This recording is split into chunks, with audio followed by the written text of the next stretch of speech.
వందనాలండి. మరి ఆదివారం రోజున మనం కలుసుకునే అవకాశం దయచేసిన ప్రభువుకు వందనాలండి. మరి కూడి వచ్చే ప్రతి ఒక్క బిడ్డకు వందనాలు, ఆన్లైన్లో చూస్తున్న ప్రతి ఒక్క బిడ్డకు వందనాలండి. మరి ఆదివారం రోజున మనము మత్తయి సువార్త 23వ అధ్యాయం ధ్యానించుకుందాము. మరి దేవుడు వాక్యం ద్వారా మనతో ఏం మాట్లాడదలుచుకున్నారో అని మనం మనసుని సిద్ధపరచుకుందాము. దాంతోపాటు మనం ముందుగా చిన్న ప్రార్థన చేసుకుని పాట పాడుకుని వాక్యదానం చేసుకుందాం. పరలోకం మా తండ్రి, నీ ఘనమైన నామమునకు లెక్కలేని వందనాలు స్తుతులు స్తోత్రాలైనా ప్రభా. నాయన ఈ ఆదివారం రోజున నాయన మమ్మల్ని కలుసుకునే అవకాశం దయచేసి మీకు వందనాలు తండ్రి. ఈ వారం అంతట్లో తోడుండి సహాయం చేసి మీకు వందనాలు స్తుతులు స్తోత్రాలైనా ప్రభా.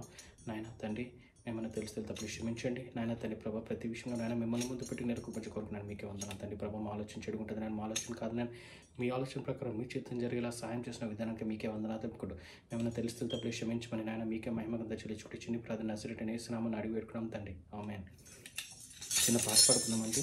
కళ్ళ ఎరుగని తెల్ల పావురం, కళ్ళ ఎరుగని తెల్ల పావురం కైకైరావా, కఠినమైన ఈ లోకపు పోకడ కానక ఉన్నావా.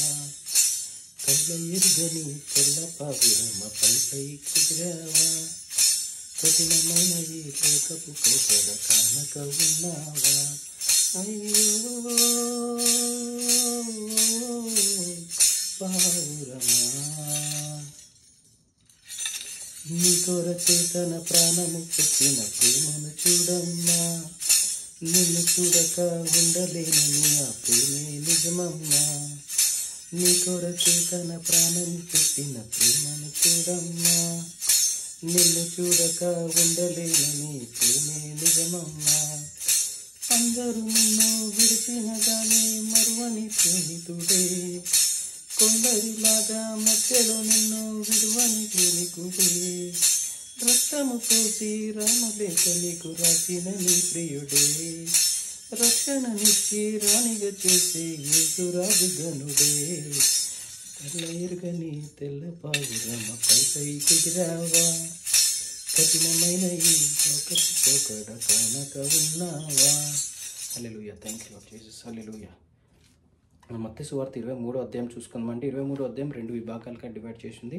మొదటి విభాగం 1 నుంచి 12 వచనాలు, రెండో విభాగము 13 నుంచి 39 వచనాలు. ముందుగా మత్తయి సువార్త 23 1 నుంచి 12 వచనాలు. ఏ వార్నింగ్ అగేన్స్ట్ హిపోక్రసీ. అప్పుడు యేసు జనసమూహములతోనూ తన శిష్యులతోనూ ఇట్లా నేను, శాస్త్రులను పరిసయ్యులను మోషే పీఠమందు కూర్చుండువారు గనుక వారు మీతో చెప్పున వాటినన్నిటినీ అనుసరించి గైకొనుడి. అయినను వారి క్రియల చొప్పున చేయకుడి. వారు చెప్పుదురే గాని చేయరు.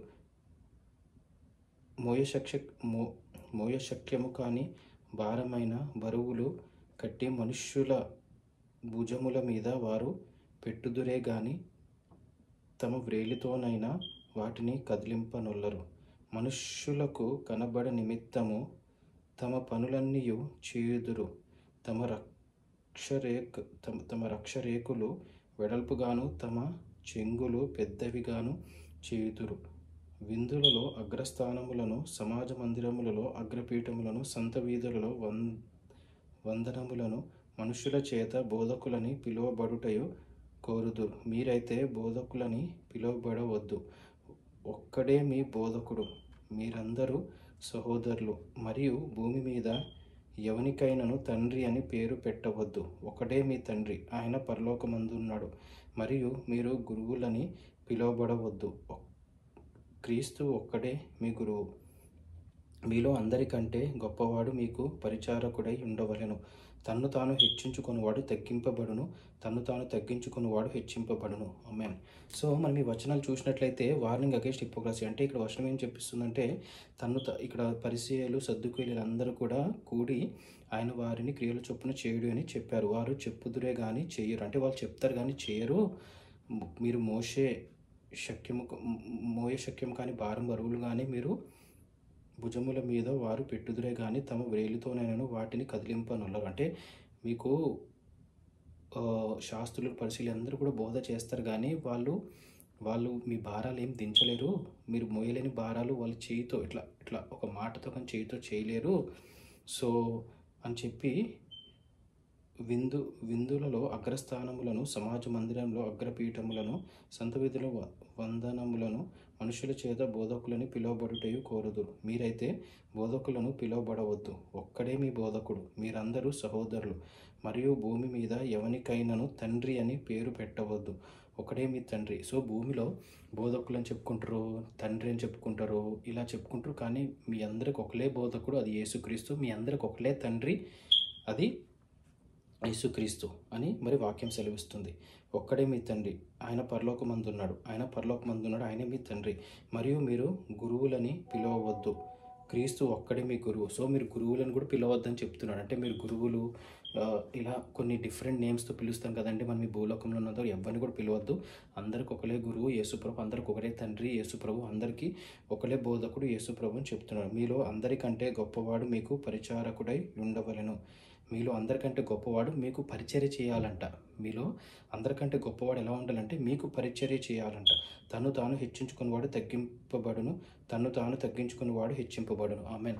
సో ఇక్కడ వాక్యం ఏం సెలవిస్తుందంటే తను తాను హెచ్చించుకున్నవాడు తగ్గింపబడతాడు, తను తాను తగ్గించుకున్నవాడు హెచ్చింపబడతాడు. అంటే ఎవరైతే తగ్గించుకుని వాళ్ళని దేవుడు హెచ్చిస్తాడు, ఎవరైతే హెచ్చించుకుంటారో దేవుడు వాళ్ళని తగ్గిస్తాడని చెప్పారంటే మనము దీని మనసు కలిగి మనల్ని మనం తగ్గించుకుని యేసునామాన్ని హెచ్చించే విధంగా మనం ముందుకెళ్ళాలంటే. కానీ భూలోకంలో సాతాను ఎన్నో రకాలుగా మనల్ని డిస్టర్బ్ చేయడానికి మనల్ని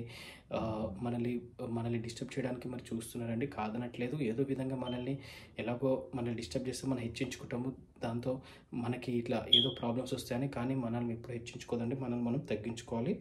సో దట్ దేవుడు నామం హెచ్చింపబడును కాక. ఆమేన్. నెక్స్ట్ మత్తయి సువార్త 23:13-39. 7 woes on the teachers of the law and the Pharisees. మత్తయి సువార్త 23:13-39. అయ్యో వేషధారులై శాస్త్రులారా, పరిసయ్యులారా, మీరు మనుష్యుల ఎదుట పరలోక రాజ్యమును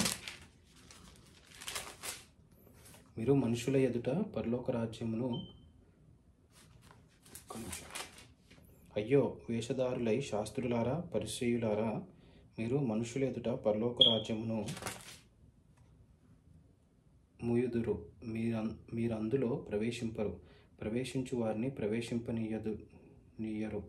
అయ్యో వేషధారులై శాస్త్రులారా, పరిసయ్యులారా, ఒకని మీ మతములో కలుపుకొనుటకు మీరు సముద్రమును భూమిని చుట్టి వచ్చెదరు. అతడు కలిసినప్పుడు అతని మీకంటే రెండంతల నరక పాత్రునిగా చేయుదురు. అయ్యో అందులైన మార్గదర్శకులారా, ఒకడు దేవాలయం తోడని ఒట్టు పెట్టుకుంటే అందులో ఏమీ లేదు కానీ దేవాలయంలోని బంగారము తోడని ఒట్టు పెట్టుకుంటే వాడు దానికి బద్ధుడని మీరు చెప్పుదురు. అవివేకులారా, అందులారా, ఏది గొప్పది? బంగారమా? బంగారమును పరిశుద్ధపరచు దేవాలయమా?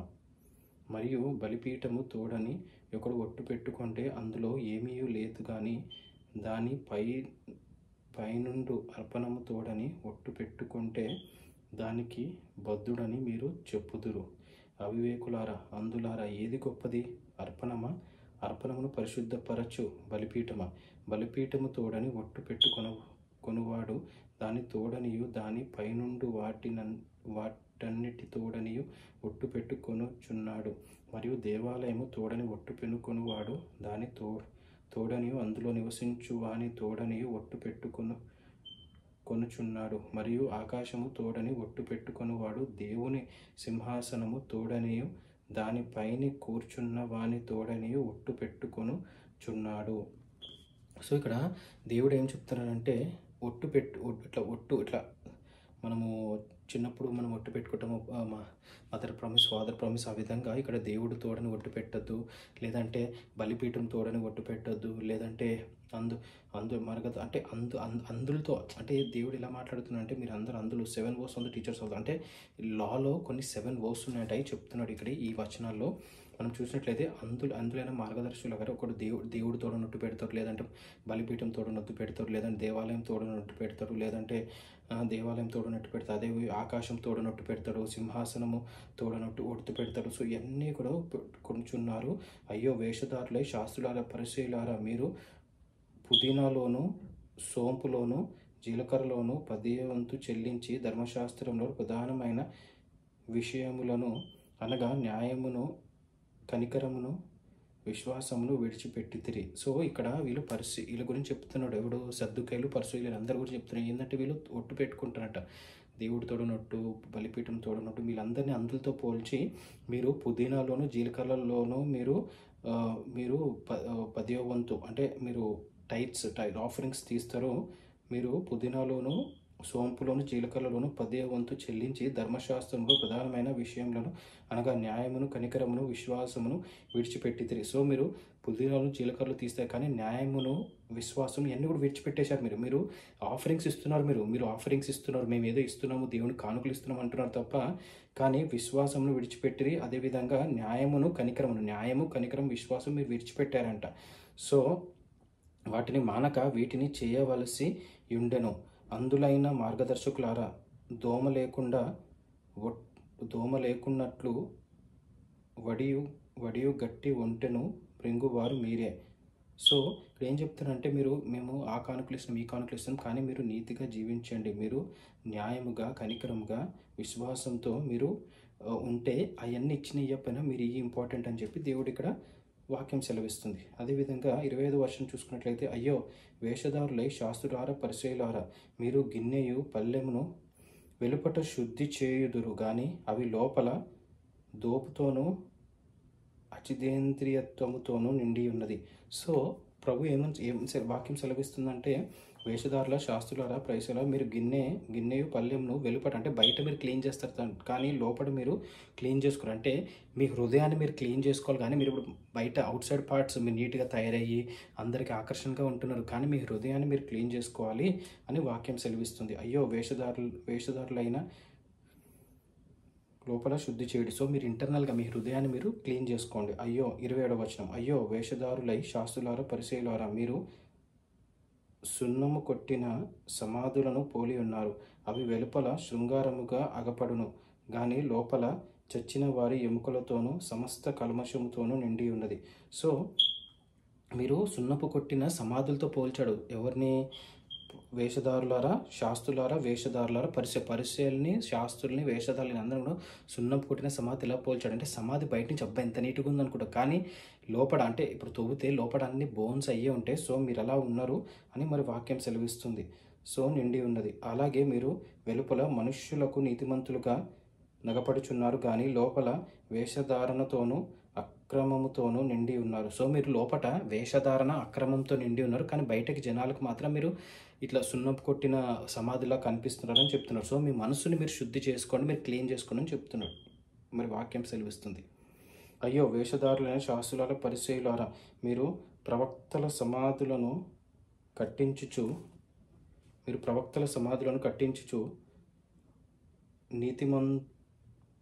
నీతిమంతుల గోరీలను శృంగారించుచు మనము మన పితరుల దినములలో ఉండిన ఎడల ప్రవక్తల మరణ విషయంలో వారితో పాలివారమై ఉండక పోదుమని చెప్పుకొందురు. అందువలనే మీరు ప్రవక్తలను చంపిన వారి కుమారులై ఉన్నారని మీ మీద మీరే సాక్ష్యము చెప్పుకొనుచున్నారు. మీరును మీ పితరుల పరిమాణము పూర్తి చేయుడి. సర్పములారా, సర్ప సంతానమా, నరక శిక్షను మీరెలాగూ తప్పించుకొందురు? అందుచేత ఇదిగో నేను మీ యొద్దకు ప్రవక్తలను జ్ఞానులను శాస్త్రులను పంపుచున్నాను. మీరు వారిలో కొందరిని చంపి సిలువ వేయుదురు, కొందరిని మీ సమాజ మందిరాలను కొరడాలతో కొట్టి పట్టణము నుండి పట్టణమునకు తరుముదురు. నీతిమంతుడైన హేబేలు రక్తము మొదలుకొని బలిపీఠమునకు దేవాలయమునకును మధ్య మీరు చంపిన బరకియా కుమారుడకు జకరియా రక్తము వరకు భూమి మీద చిందింపబడిన నీతిమంతుల రక్తమంతయు మీ మీదికి వచ్చును. ఇవన్నీ ఈ తరము వారి మీదికి వచ్చునని మీతో నిశ్చయముగా చెప్పుచున్నాను. సో వాక్యం ఇక్కడ ఏం సెలవిస్తుందంటే దేవుడు మీరు పరిసయ్యులు సద్దుకాయలు వీళ్ళందరూ కూడా వేషధారులు శాస్త్రులు పరిశీలన అందరూ కూడా ఎంతోమందిని చంపేశారు. సో కానీ నేను మీ దగ్గరికి జ్ఞానులను శాస్త్రులను పంపుచున్నాను, ప్రవక్తలను జ్ఞానులను శాస్త్రులను పంపుచున్నాను. మీరు వారిలో కొందరిని చంపి సిలువ వేశారు, కొంతమందిని మీరు కొరడలతో కొట్టారు, కొంతమందిని బలిపీఠం మీద మీరు రక్తంతో మొదలుకొని బలిపీఠంలో దేవాలయం మధ్య మీరు చంపారు.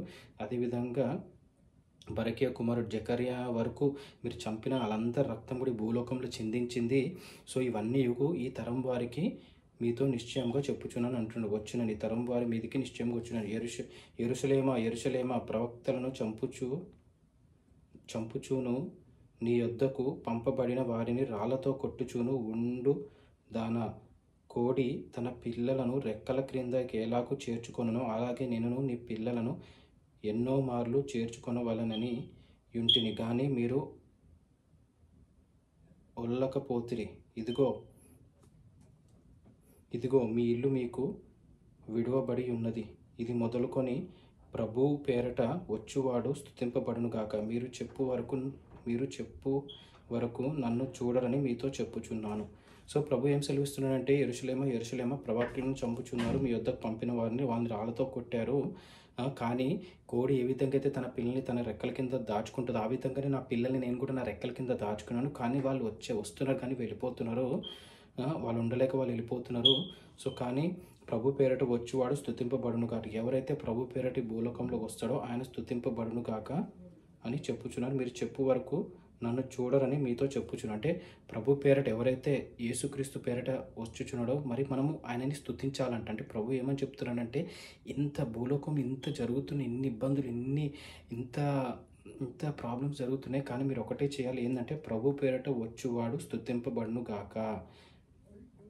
మీరు చెప్పు వరకు నన్ను చూడరని మీతో చెప్పుచున్నాను. అంటే ప్రభు పేరట ఎవరైతే పరలోకమందున్న మా తండ్రి పేరట వచ్చువాడు స్తుతింపబడును గాక. అంటే గ్లోరీ టు యూ జీసస్ అని మనం ఎప్పుడైతే అంటామో అప్పుడు ప్రభు మనకి దర్శనమిస్తాడని మరి వాక్యం సెలవిస్తుంది. సో ఈ వచనాలన్నీ మనము నెక్స్ట్ వీక్ ధ్యానించుకుందాం. చిన్న ప్రార్థన చేసుకుని ముగించాం. పరలోకం మా తండ్రి ఘనమైన నామమున లెక్కలేని వందనాలు స్తుతులు స్తోత్రాలైనా ప్రభా 23వ అధ్యాయం చదువుకున్నాం తండ్రి. మత్తయి సువార్త 23వ అధ్యాయం. ఈ అధ్యాయంలో ఏం నేర్చుకోవాలి మీరే మాకు సహాయం తెచ్చాం ప్రార్థన చేస్తున్నానైనా. ఈ వారం అంతట్లో నాయన ఈ అధ్యాయాన్ని చూసుకుని ముందుకెళ్ళి కృపించకోరుకున్నాను తండ్రి ప్రభా. ఆది నుంచి అంతవరకు తోడున్నది మీకే వందనాలు తండ్రి ప్రభా. మీకే మహిమ ఘనత చెల్లించుకుంటాం నాయన తండ్రి ప్రభా. నాయన తండ్రి ప్రభువు పేరట వచ్చువాడు స్తుతింపబడునుగాక అన్న నాయన తండ్రి వచనాన్ని నాయన మేము ముందు పెట్టుకుని వెళ్తున్నాం తండ్రి ప్రభా. నాయన మీకే స్తుతియు ఘనతయు మహిమ చెల్లించుకుంటూ నాయన ప్రతి ఒక్క బిడ్డకు మీ మెండైన దీవెనలు దయచేస్తున్నది మీకే వందనాలు తెలుపుకుంటున్నాను. నాయన నెక్స్ట్ వీక్లో జరుగుతున్న ప్రతి కార్యాన్ని యేసు నామములో నాయన తండ్రి ప్రభా సఫలమవును కాక నాయన తండ్రి. కొన్ని కార్యాలు నాయన తండ్రి సాతాను మరి ఎక్కడైతే మరి డిస్టర్బ్ చేయాలని చేస్తుందో, కానీ మేము ప్రార్థన చేసి సాతాన్ని వెళ్ళగొట్టి కొంచెం కోరుకుంటూ మీకే మహిమకంతా చెల్లించుకుంటూ చిన్ని ప్రార్థన నజరేయుడైన యేసు నామమున నడిపెట్టుకున్నాం తండ్రి. ఆమేన్.